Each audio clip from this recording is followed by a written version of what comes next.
Neuvaine à l'Esprit Saint, 4e jour, 13 mai 2024. De vivre ensemble à la fraternité. La vie communautaire n'est pas un long fleuve tranquille, comme s'il devait s'ajuster automatiquement nos différences, nos aspirations personnelles et le bien commun. Le bien de la communauté que nous formons, la vie communautaire se joue dans cet acquiescement quotidien à des relations qui nous dépassent et qui nous déplacent. Vivre ensemble sous le même toit se construit. Au nom du Père et du Fils et du Saint-Esprit. Amen. Lecture de l'Évangile selon saint Matthieu, au chapitre 20, versets 20 à 28. Alors la mère des fils de Zébédée s'approcha de Jésus avec ses fils Jacques et Jean, et elle se prosterna pour lui faire une demande. Jésus lui dit, « Que veux-tu » Elle répondit, « Ordonne que mes 2 fils, que voici, siègent l'un à ta droite et l'autre à ta gauche, dans ton royaume. » Jésus répondit, « Vous ne savez pas ce que vous demandez. Pouvez-vous boire la coupe que je vais boire ?» Ils lui dirent, « Nous le pouvons. » Il leur dit, « Ma coupe, vous la boirez. Quant à siéger à ma droite et à ma gauche, ce n'est pas à moi de l'accorder. Il y a ceux pour qui cela est préparé par mon Père. » Les 10 autres, qui avaient entendu, s'indignèrent contre les 2 frères.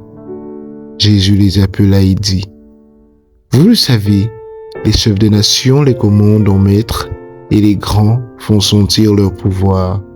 Parmi vous, il ne devra pas en être ainsi. Celui qui veut devenir grand parmi vous sera votre serviteur, et celui qui veut être parmi vous le premier sera votre esclave. Ainsi, le Fils de l'homme n'est pas venu pour être servi, mais pour servir et donner sa vie en rançon pour la multitude. » Acclamons la parole de Dieu. Mange à toi, Seigneur Jésus. Chers frères, par divers procédés, le droit d'exister et de penser est nié aux autres.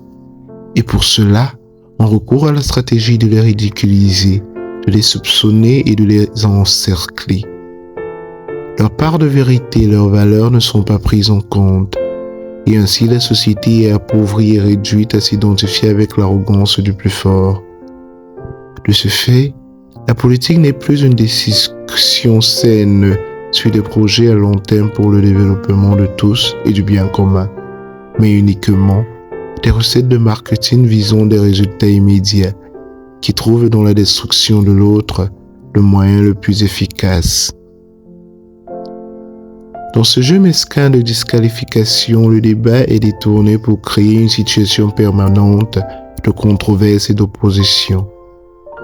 Dans ces conflits d'intérêts qui nous opposent les uns aux autres, où gagner devient synonyme de détruire, comment est-il possible de lever les têtes pour reconnaître son voisin ou pour se mettre du côté de celui qui est tombé en chemin?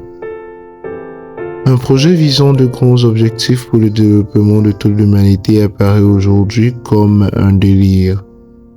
Les distances entre nous augmentent, tout comme la marche difficile et lente vers un monde uni et plus juste subit un recul nouveau et drastique. Protéger le monde qui nous entoure et nous contient, c'est prendre soin de nous-mêmes, mais il nous faut constituer un nous qui habite une maison commune. Cette protection n'intéresse pas les pouvoirs économiques qui ont besoin d'un revenu rapide. Bien souvent, les voix qui s'élèvent en valeur et les voix qui s'élèvent en faveur de la défense de l'environnement sont réduites au silence ou ridiculisées, tandis qu'est déguisé en rationalité ce qui ne représente que des intérêts particuliers.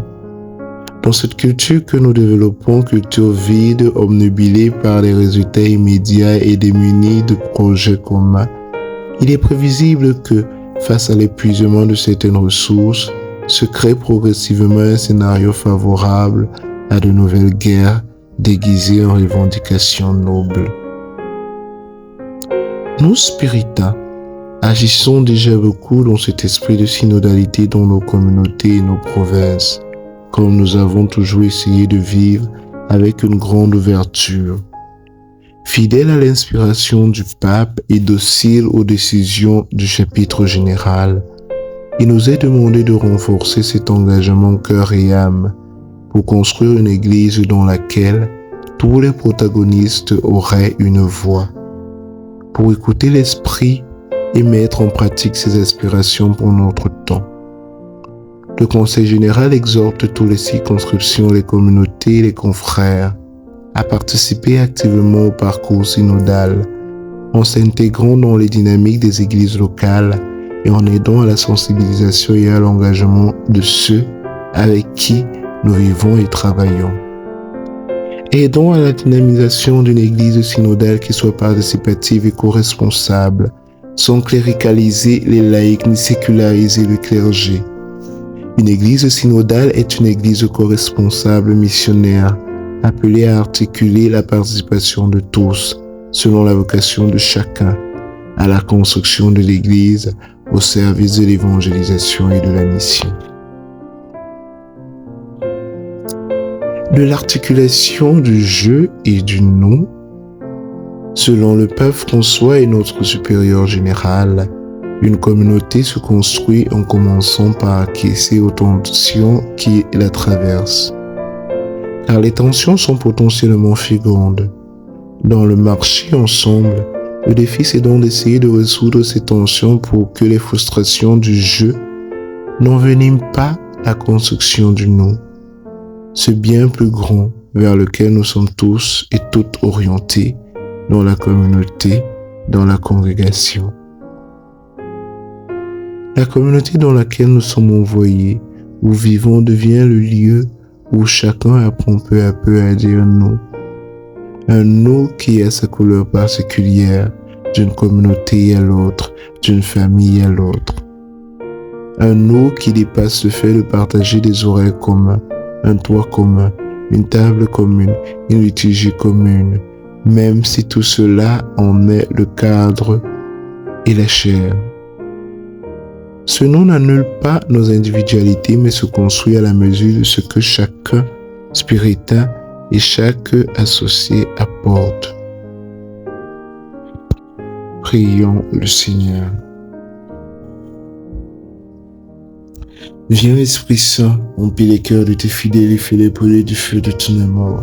Viens Esprit Saint, remplis les cœurs de tes fidèles et fais-les brûler du feu de ton amour.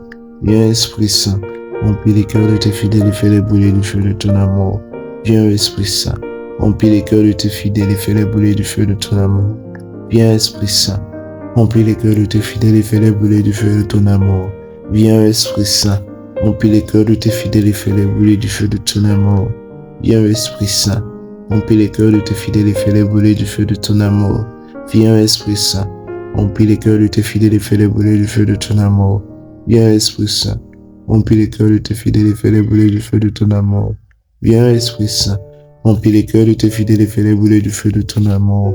Envoie ton esprit et tout sera créé, et tu renouvelleras la face de la terre. Dieu, qui a illuminé les cœurs de tes fidèles par la lumière de l'Esprit Saint, donne-nous par ce même esprit de goûter à ce qui est bien et de jouir sans cesse de tes divines consolations. Amen. Dieu notre Père, il est juste et bon de te rendre grâce et de chanter ta louange. Dieu le Père Tout-Puissant, pour l'œuvre que tu as accomplie dans ce monde par notre Seigneur Jésus-Christ.